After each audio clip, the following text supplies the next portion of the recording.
শচীন তেণ্ডুলকাৰ দেউতাক ঢুকাল, শচীন তেণ্ডুলকাৰে ৰিটায়াৰমেণ্ট হ'ল প্ৰায় 20 বছৰমান পিছত।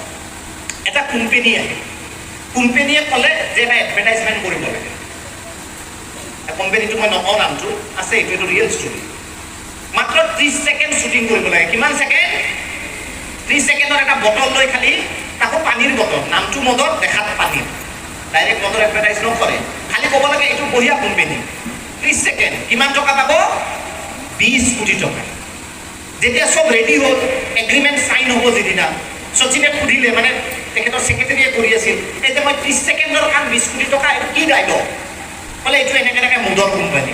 লগে লগে শচীন তেণ্ডুলকাৰে এই চেকখন ঘূৰাই দি গুচি আহিছে, কৈছে মই 25 বছৰ আগতে মোৰ দেউতাক প্ৰতিশ্ৰুতি দিছিলোঁ যে জীৱনত মদ আৰু গুটখাৰ এডভাৰটাইজমেণ্ট নকৰোঁ, গতিকে দেউতাৰ সেই প্ৰতিশ্ৰুতিৰ বাবে এই 20 কোটি টকা নালাগে, আপোনাৰ এডভাৰটাইজমেণ্ট মই নকৰোঁ,